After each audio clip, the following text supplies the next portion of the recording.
Di awal bulan Juli kemarin ya, aku bikin suatu video studi kasus. Aku nge-bradle dashboardnya klien aku. Dan itu cukup mencengangkan karena ROAS-nya itu bisa naik sampai 16 kali. Dan videonya ditonton sekarang sudah mencapai angka 1000 berapa ini ya, 1700-an ya kan. Kenapa itu bisa sampai ROAS-nya 16 kali? Salah satu faktornya karena klien aku ini punya brand. Dan memang dia jualannya adalah fashion ya.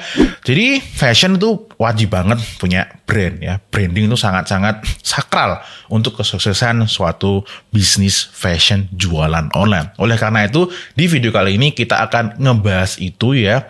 Tentu nanti aku juga harus menjelaskan penjelasan branding itu apa, permainan persepsi itu apa, lalu langkah-langkahnya itu apa ya. Ini ilmu yang mahal banget karena ini juga didapatkan dari jam terbang aku ya sebagai seorang konsultan digital marketing ya. Oke, gitu aja tanpa favifu, kita akan langsung mulai videonya dan mohon dipraktekkan ya, ini bukan tontonan.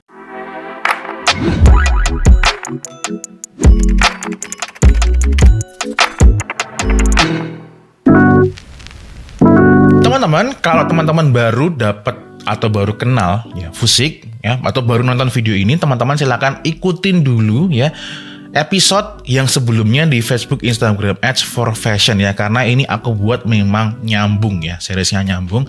Silakan tonton dulu yang sebelumnya. Kalau teman-teman juga butuh Facebook Ads tapi yang lebih ke teknisnya ya, itu teman-teman juga bisa mengikuti Facebook Ads anti dukun series ya. Ini sudah ada di sini playlistnya. Silakan teman-teman bisa cekidot juga playlistnya di kolom deskripsi di bawah ya. Oke, kita akan langsung mulai masuk ke bagian yang pertama ya. Yang pertama adalah apa itu branding ya.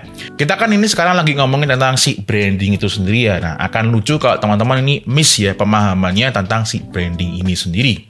Nah, di sini aku sudah bikin ya suatu pemahaman tentang branding yang ini adalah menurut aku sesuai dengan pengalaman, dan ini lebih memudahkan kalian dalam memahami si branding ini ya. Jadi branding aku artikan sebagai suatu upaya secara sadar ataupun tidak sadar untuk mempengaruhi persepsi market terhadap suatu produk ataupun brand. Jadi memang betul proses branding ini bisa terjadi secara tidak sadar. Misal nih, kalian di sini ada yang jualan produk fashion ya. Teman-teman di sini kan nonton karena jualan fashion ya. Pasti di antara kalian ada yang dapat customer yang sampah. Mohon maaf ya, sampah ini aku biasanya mengartikan maunya cuma COD doang. Dan mungkin alamatnya agak masuk-masuk gitulah, mungkin alamatnya agak pedalaman. Nah, ini kenapa bisa dapat seperti itu? Apakah karena Facebook Instagram Ads-nya yang algoritmanya seperti itu? Bukan. Karena branding kamu, tampilan produk kamu, tampilan website, dan tampilan semuanya yang kamu miliki itu menarik orang-orang seperti itu. Ya, kok bisa? Nah, karena kita di sini pahami ya, branding ini adalah persepsi yang dimana satu produk ataupun satu benda yang sama itu bisa ditafsirkan secara visual ya, secara persepsi berbeda-beda. Oleh karena itu kita butuh branding yang diatur secara sengaja. Oke, udah mulai paham ya. Nanti tentu di bab berikutnya akan ada caranya gimana ya, penjelasan lebih dalamnya. Tapi di bagian awal ini aku sangat berharap teman-teman sudah paham pemahamannya yang benar ya, sesuai dengan studi kasus. Jadi branding itu bukan cuman sebatas logo, merek, ya, warna, bukan. Tetapi branding itu adalah upaya sadar ataupun tidak sadar untuk mempengaruhi persepsi market. Oke, kalau ngomongin mempengaruhi persepsi market, ya ingat-ingat siapa? Mereka-mereka yang jualan mimpi-mimpi ya terkait trading abal-abal yang kemarin itu. Nah, itu ya. Yang kedua, kita akan langsung ngomongin tujuan dari si branding itu sendiri ya. Jadi tujuan dari branding itu adalah to maintain ya people's perception. Wah, ini apaan sih kok so English banget ya. Ini kalau di bahasa Indonesia kan tuh untuk memelihara. Wah, kok memelihara kayak hewan aja ya. Untuk memelihara ya persepsi dari si orang-orang itu yang kita targetkan gitu ya. Nah, ini aku selalu mengibaratkan atau menggunakan contoh silinder ini ya. Nah, ini teman-teman, kalau teman-teman lihatnya dari sebelah sini, maka silinder ini akan terlihat seperti kotak. Betul ya? Tapi kalau teman-teman lihatnya dari sebelah sini, ya, maka silinder ini akan terlihat bundar, ya. Keduanya ini true, ya, tetapi kebenarannya adalah tabung silinder. Nah, ini gimana nih pengaplikasiannya ya terhadap permainan persepsi untuk si fashion ini? Jadi misal teman-teman ya di sini, teman-teman katakanlah di sini punya penjahit yang sama, kain yang sama, ya katakanlah ini kainnya lah gitu ya. Oke. Lalu di sini teman-teman ya, satunya adalah seperti ini visualnya, lalu visual yang kedua itu adalah seperti ini ya. Ingat ya, kainnya sama, penjahitnya sama, ya kan? Ini walaupun beda tapi anggap aja sama untuk memudahkan penjelasan. Ya. Nah, dengan menampilkan visual yang berbeda seperti ini, karena manusia adalah memang makhluk visual, ini akan menarik orang-orang yang berbeda. Bahkan ketika ini diiklankan, orang yang masuk itu udah berbeda. Misal ini kita iklankan ya. Nah, ini yang kedua ini kemungkinan besar akan menarik orang-orang yang COD, ya kan? Terus mohon maaf, alamatnya mungkin yang agak pedalaman kayak gitu ya. Tapi kalau yang kedua ini benar-benar orang-orang yang care banget dengan penampilan dirinya. Benar-benar dia ini care dengan visual. Karena apa? Dari fotonya ini aja, backgroundnya udah dipikirin. Oke, mukanya pun kalau yang brand udah fashion udah gede itu, muka model pun itu juga dipilih sama mereka, nggak asal milih model mereka ya.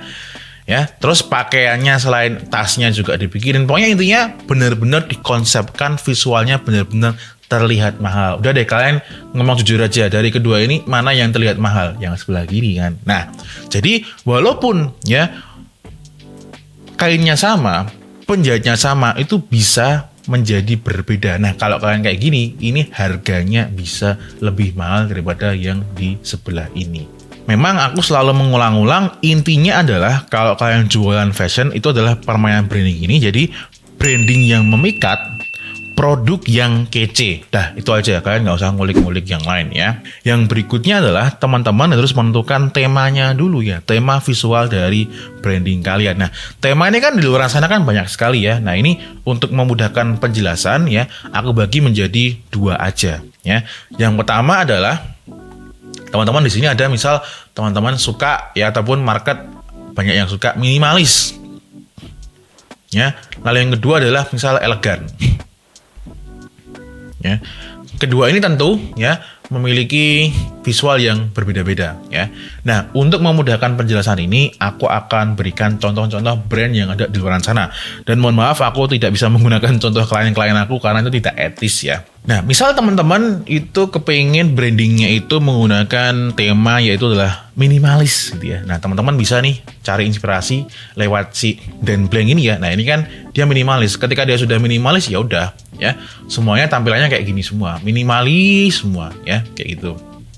Bahkan ketika masuk websitenya sama juga ya, minimalis semuanya, foto produknya juga minimalis ya kan. Nah, bahkan pemilihan produknya juga sama ya, kayak gini. Nah, lalu misal teman-teman juga kepengen yang berbeda ya. Oh sebentar, aku ada contoh yang lain ya. Misal minimalis yang berikutnya adalah misal nih kalian jualan apa ya, jam tangan kayak gitu. Nah, ini juga bisa. Tapi ini minimalis lebih ke elegan ya. Nah, ini juga bisa kayak gitu ya. Lalu misal teman-teman kepengen yang kedua adalah yang benar-benar elegan, kelihatan mahal gitu ya. Nah, itu juga ada contohnya. Misal kayak si kelambi ya. Ya ini ya, wearing kelambi ini udah cukup gede brandingnya, dan teman-teman bisa lihat ya, dia tampilannya itu elegan ya, tapi kelihatan mahal. Oke. Coba kita lihat ya, masuk ke websitenya, ya benar kan ya. Dan bisa kalian lihat ya, harganya cukup lumayan mahal. Dan ini harus didukung dengan visualnya. Lalu contoh yang lain juga ya, ini ada branding yang udah cukup gede ya. Namanya adalah Barley Asmara ya, ini benar-benar fashion house ini ya. Nah, teman-teman bisa lihat ya, harga produknya itu lumayan ini ya. Teman-teman melihat ya. Tapi sebelum kita lihat dulu visualnya di Instagramnya ya. Benar-benar elegan yang mahal ya. Ini fotografernya pasti sudah fotografer yang benar-benar kompeten. Oke. Nah, sekarang kita coba lihat ya websitenya seperti apa dan harga produknya.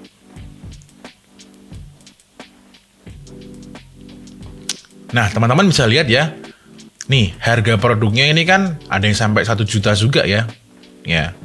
Ini tentu berarti kelas menengah ke atas. Dan untuk menjual ke kalangan-kalangan seperti itu wajib banget didukung dengan visual yang mahal. Nah, seperti ini ya. Jadi, kalau teman-teman jualan seperti ini, kok websitenya yang warna-warni, ada panah-panahnya, itu ralaku des. Ya, jadi silakan diulik temanya ya. Kalian tentukan dulu temanya itu mau kayak gimana ya. Misal yang minimalis ya udah nanti minimalis terus gitu. Kalau yang elegan terus ya. Jadi brandnya itu nanti ada tema khusus yang mau dikenal sama audiens, sama market. Yang keempat itu adalah bikin identitas brand ya. Ini sebenarnya tak simpelkan aja ya teman-teman. Tadi ya pertama tentukan temanya dulu. Ya itu penting banget, tentukan tema teman-teman.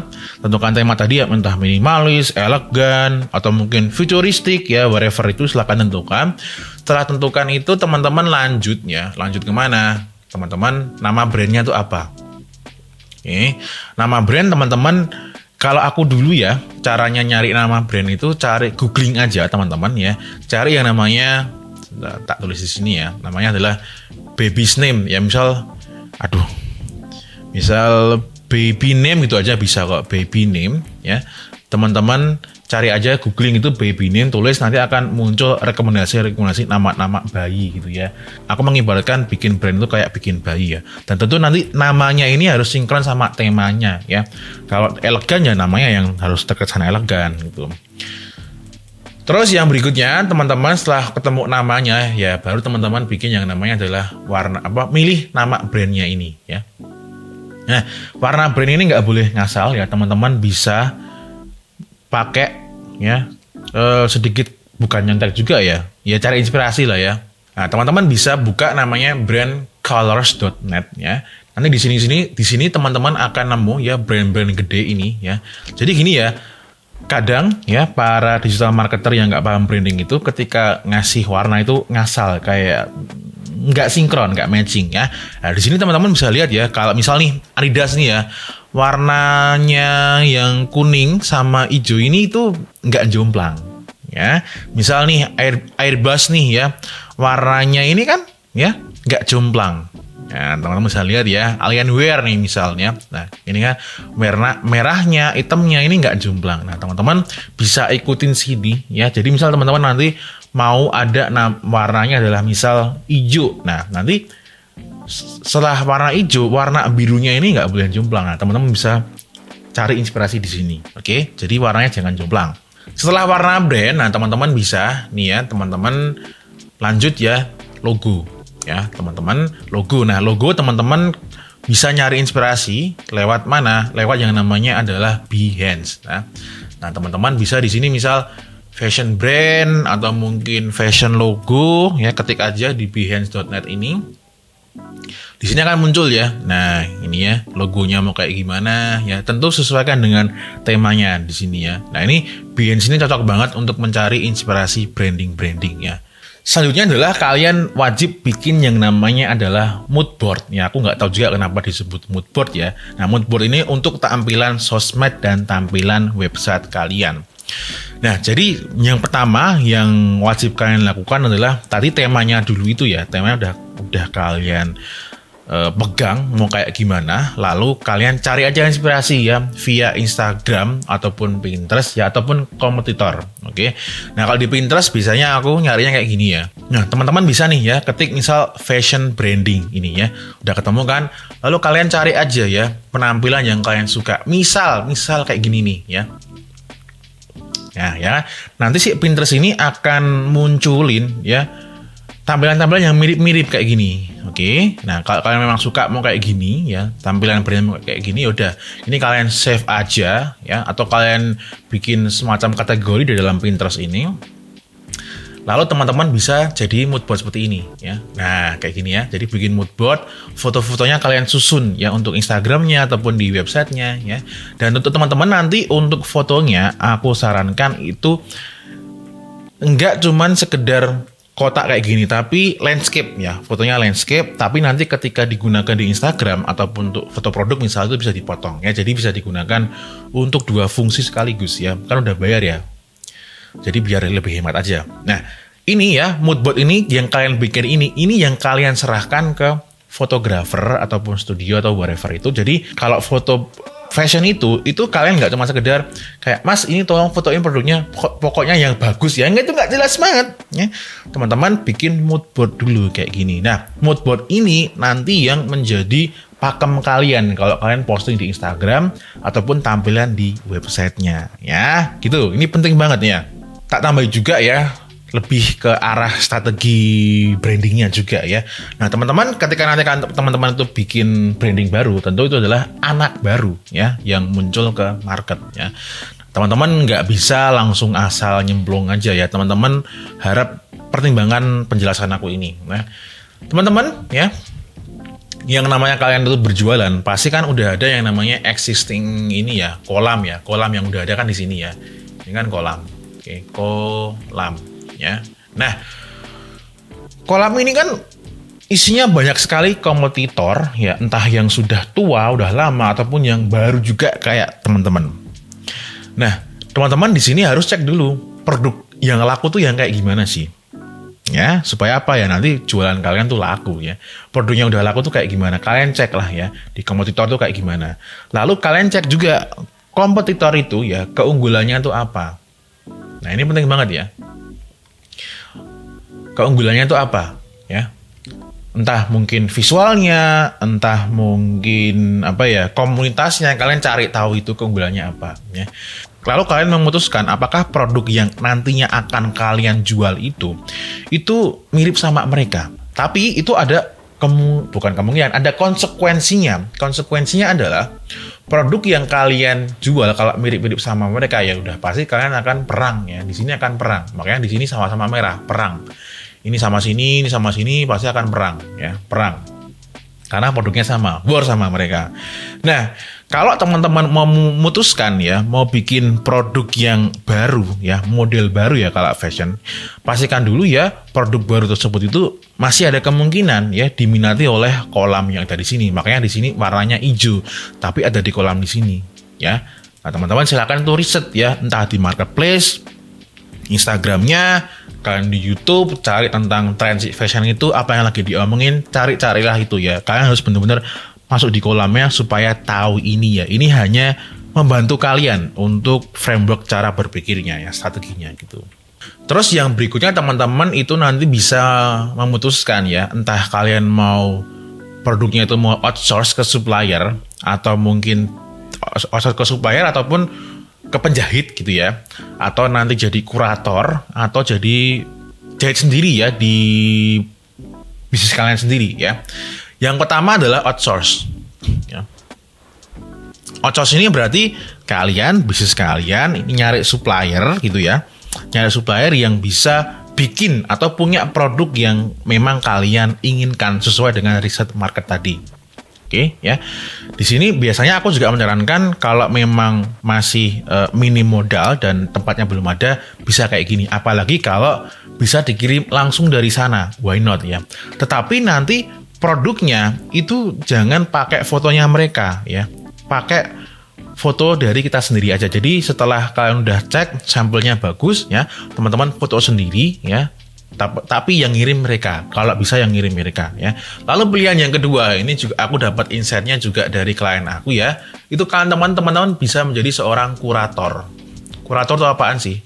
Kurator tuh gampangnya kayak kalian tuh menjadi seorang figur yang dianggap kompeten untuk menilai suatu produk ya. Biasanya kurator tuh kayak ya gampangnya kayak reviewer lah gitu ya. Cuman kalau di tempatnya klien aku ini kemarin, jadi dia ini seorang brand fashion, tapi dia jualannya itu adalah dari brand-brand lain juga. Jadi brand-brand lain ini nitip barang ke dia. Lalu sistem penjualannya adalah bagi hasil ya. Jadi tapi klienku ini yang klien mereka, lalu yang brand-brand lain ini nompleng ke mereka terus bagi hasil ya. Teman-teman bisa. Jadi nanti brandnya ini ya, strategi brandnya adalah sebagai brand yang ya itu tadi ya, kurator atau mungkin reviewer. Jadi brand yang kita jual itu sudah kita review misalnya kayak gitu, itu bisa banget ya. Lalu yang ketiga, teman-teman bisa tentu produksi sendiri ya. Nah, produksi sendiri tentu ini punya tingkat resiko yang paling gede karena teman-teman harus ya punya tempat sendiri, punya penjahit sendiri ya, berarti nanti teman-teman biaya operasionalnya akan membengkak ya. Tapi biasanya memang kalau udah produksi sendiri itu biayanya bisa ditekan ya. Nah, teman-teman silakan tentukan ya dari 3 ini mana nantinya yang akan kalian gunakan ya. Ini nggak ada yang salah, tentunya semuanya punya kelebihan dan kekurangannya masing-masing. Untuk konten iklan fashion ya, teman-teman itu nanti ya harus sesuai dengan temanya tadi ya. Kan teman-teman udah bikin mood board. Nah, nanti mood boardnya itu juga akan disambungin ya, akan dimiripkan sama konten iklan yang kalian bikin ya. Misal kayak Dan Blank ya, di sini teman-teman lihat di sini. Dan Blank ya karena tadi visualnya seperti itu ya udah. Konten iklannya pun mirip kan? Sama, simple ya kan? Simple. Ya. Itu ya, terus di sini teman-teman harus juga menunjukkan ya visual ketika pakaiannya itu ya, produk kalian tuh dipakai. Nah, misal nih kayak si hijack sandals nih ya. Ketika si hijack sandalnya dipakai, ini kan produknya ini ya, sandalnya ini ya. Tampilannya orangnya yang pakai itu kayak gimana? Oh, kayak gini ya. Yaudah, tampilannya seperti ini. Lalu misal teman-teman jualan jam tangan. Oke, jam tangan ini ya. Nah, biasanya kan kalau orang-orang jualan jam tangan ya, mohon maaf yang orang-orang nggak paham branding, itu biasanya cuma sekedar foto jam tangan ditaruh aja, misalnya gitu. Nah, itu menurut pengalaman aku itu kurang sip ya. Teman-teman bisa ya, jadi jam tangannya dipakai, lalu pakaiannya juga ditunjukin. Ini kan dia nunjukin pakaiannya ya. Betul ya, kayak gimana jamnya dipakai. Oh, jadi dia ini ingin menarget ya orang-orang yang mau beli jam ini, itu tampilannya kalau berpakaian tuh seperti ini. Nah, nangkap ya. Wes, gitu aja guys. Aku udah capek nih. Oke teman-teman, kalau teman-teman ini butuh materi yang lain tentang Facebook Ads, Instagram Ads for Fashion ini, teman-teman bisa request di kolom komentar ya, karena ini materinya masih sedikit banget ya. Ini akan kita bikin series gitu ya. Teman-teman silakan bisa request materi apa tentang si Facebook Instagram Ads for Fashion ya. Tentu yang nggak ada di Masta, karena di sini nggak ada yang namanya Masta. Oke gitu. Nanti kita ketemu lagi di Facebook Instagram Ads for Fashion di episode yang berikutnya. Gitu dulu dari Fusik untuk kali ini. May we always live in prosperity. This is Fusik signing off. Bye-bye.